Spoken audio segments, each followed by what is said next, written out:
네, 오늘은 중국 시장에 대한 이야기를 해보도록 하겠습니다.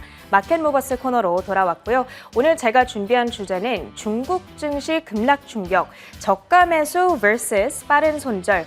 과연 우리는 어떤 선택을 해야 될지 고민이 많이 되는 시점이기 때문에 이런 내용을 좀 준비해봤고요. 최근에 중국 증시가 정말 큰 폭으로 휘청거리고 있습니다. 전일장에서도 상하이 종합지수, 선전 종합지수가 모두 하락권에서 움직이는 모습이 나타났고요. 이는 모두 지난 24일 중국 당국이 알리바바와 같은 전자상거래 플랫폼뿐만 아니라 각종 사교육 업체를 타겟팅한 광범위한 규제를 꺼내들면서 앞으로 이런 정부의 규제가 더욱더 다양한 산업으로 퍼져나가지는 않을까 하는 우려가 지금 증시에 지배적으로 나타나고 있기 때문이고요. 거기다가 미중 간 갈등 이슈 역시도 투심을 계속해서 위축시키고 있는 모양새입니다. 관련 종목으로 이미 투자하고 계신 분들 혹은 중국 기업으로 투자를 고민하고 계시던 분들의 고민이 상당히 클 수밖에 없는 시점인데요. 지금 자리에서 이 월가의 전문가들은 어떤 조언을 하고 있고 또 실제로 어떻게 대응을 해 나가고 있는지 오늘은 총 정리를 해드리도록 하겠습니다. 우선 이런 시장 상황 속에서는 언제나 낙관론 그리고 비관론 나뉘어서 등장을 하기 마련인데요. 저는 좋은 이야기를 좀 먼저 해드리고자 합니다. 제가 준비한 첫 번째 기사는 CNBC 프로에서 가지고 왔는데요. 저렴할 때 담아야 할 중국 주식 리스트가 공개되어 있습니다.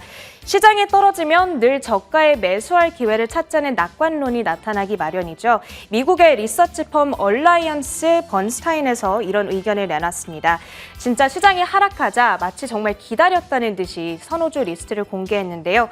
중국 증시의 강세론자로 알려져 있는 번스타인의 한 애널리스트가 있습니다. 루팔 아가왈이라고 하는 인물인데요. 이 사람은 계속해서 이런 말을 하고 있어요. 좋은 기업 중심으로 보유해 나가는 전략이 유효하겠다.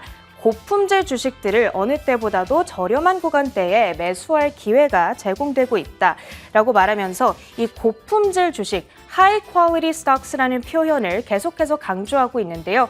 그러면서 탑픽 종목으로 제시한 종목은 바로 텐센트가 되겠습니다. 그렇게 의외의 선택은 아닌데요. 투자 의견은 매수를 뜻하는 아웃퍼폼 등급으로 매기고 있습니다.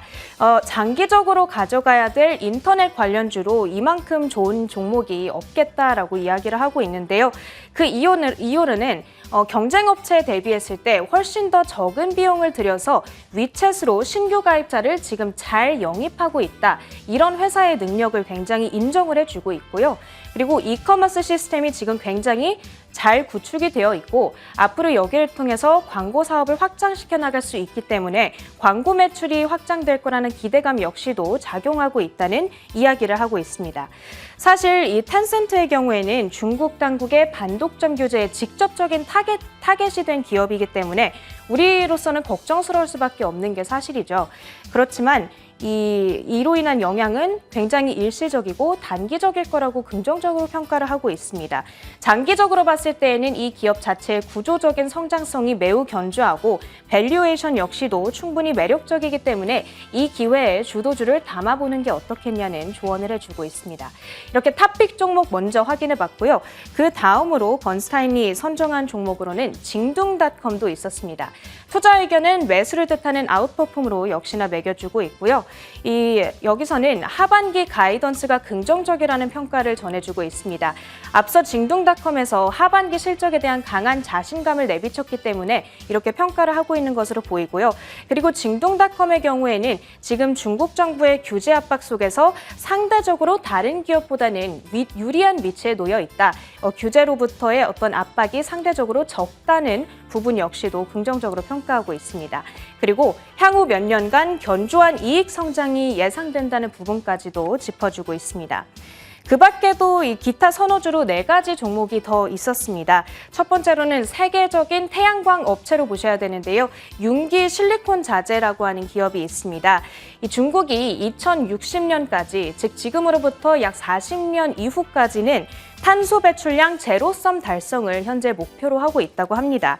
그렇기 때문에 재생에너지에 대한 수요는 앞으로도 쭉 이어질 수밖에 없고 현재 아주 대표적인 재생에너지로 이용되고 있는 태양광 에너지 기업인 융기실리콘 자재가 여기에 따른 수혜를 받아갈 수밖에 없겠다는 전망을 내비치고 있고요. 두 번째로는 다초 뉴 에너지, 현재 DQ라고 하는 티커로 거래가 되고 있는 종목인데요. 폴리실리콘 태양광 패널을 제작하고 있는 기업입니다. 이 폴리실리콘도 순도에 따라서 모두 등급이 나뉘게 되어 있는데 현재 이 기업의 경우에는 고순도 폴리실리콘을 저렴한 가격에 제공하고 있기 때문에 상대적으로 역시나 재생에너지 정책에 따른 수혜를 조금 더 크게 입어갈 거라는 전망을 얘기를 했고요.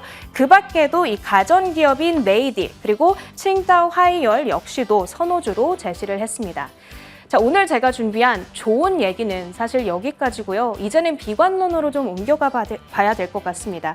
사실 월가 전반적인 의견을 지금 통합해 보자면 중국 증시에 대한 어떤 비관적인 전망이 훨씬 더 우세하게 많이 나타나고 있는데요. 로켓펠러의 한 수석 투자 전략가의 의견을 가지고 와봤습니다. 규제 리스크가 지금 시장이 당초 기대했던 수준보다 훨씬 크다고 지적을 하고 있습니다. 그러다 보니까 정부 규제로 인해서 타격이 별로 크지 않을 거라고 예상했던 투자자들은 큰 코를 이번에 다쳤다는 얘기를 하고 있는데요. 여러분들께서도 모두 다 기억하시겠지만 지난해 말 중국 정부가 알리바바에 대한 반독점법 위반 혐의로 3조 원이 넘는 벌금을 부과한 바가 있었습니다. 그리고 이때까지만 하더라도 이게 마윈 창립자가 중국 정부에 대한 비판성 발언을 한 것에 대해서 그냥 본보기를 보여준 게 아니냐, 일시적인 해프닝으로 끝날 만한 일이 아니냐 라는 의견이 시장에서는 지배적으로 나타났었는데요. 지금은 다르다는 얘기를 하고 있습니다. 이제는 중국 정부가 매우 분명하고 그리고 강력하게 빅테크 기업들의 칼날을 겨누고 있고 앞으로도 이 같은 반독점법 규제가 계속해서 이어질 수 있게 되겠다는 어떤 불확실성이 상당히 큰 상황이기 때문에 지금은 리스크를 좀 줄여나가는 어떤 전략을 취하는 게 중요하겠다는 조언을 하고 있습니다. 사실 밸류에이션만 놓고 봤을 때에는 중국 기업들이 미국 기업들보다 상당히 매력적으로 느껴질 수 있는 것이 사실입니다.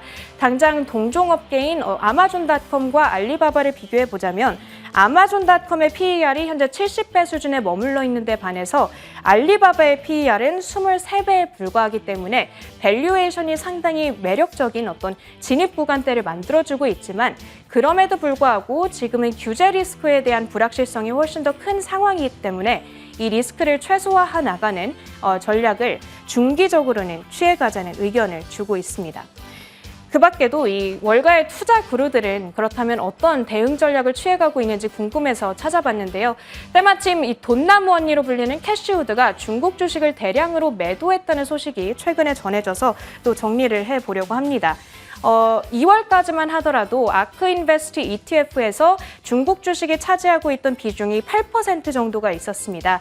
그런데 7월 현재 지금 들어가서 다시 확인을 해보니까 이 수준이 0.5%를 하회하는 수준으로 대폭 감소가 됐음을 확인할 수가 있었습니다. 어떤 주식들을 팔아치웠는지 확인해 봤더니 아크인베스트의 핀테크 이노베이션 ETF에 텐센트가 포함이 되어 있었는데요.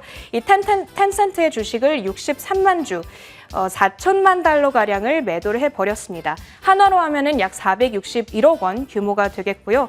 그 밖에도 징둥닷컴의 주식은 97만 주, 그리고 과거서부터 굉장히 애정하기로 잘 알려져 있던 알리바바의 주식마저도 10만 주가량 매도했다는 소식을 확인해 볼 수가 있었습니다. 거기다가 핀도어의 주식도 큰 폭으로 축소시켰고요. 또 바이두의 지분은 전부 팔아치웠다는 점까지 제가 확인을 해 볼 수가 있었습니다. 캐시우드가 어떤 말을 앞서 했는지 또 찾아보니까요. 이런 말을 했었습니다.